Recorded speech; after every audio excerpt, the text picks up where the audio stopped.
επίσης λύπη. Βρεφταριζόταν και λέγαμε λιανές και λέγαμε λάτανε.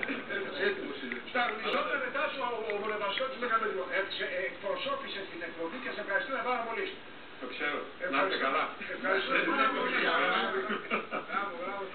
Και σανότερα. Και σανότερα. Όχι και σανότερα. Και επειδή, και επειδή είσαι και επίτιμο μέλος, ρίξε και μια ληστεία που έγινε χθες το βράδυ γύρω στις 9 παρά. Ένας 26χρονος Παλαιστίνιος στον Άγιο Παντελεήμονα ακινητοποίησε. Χαρά, λέει για ληστείες.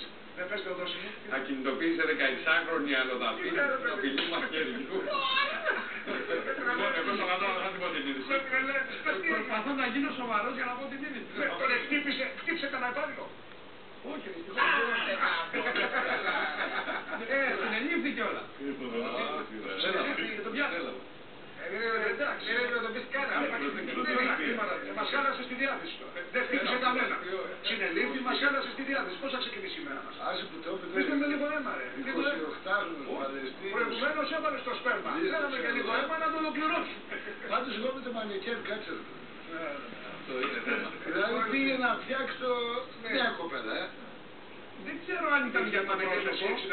γιατί πήγε να φτιάξει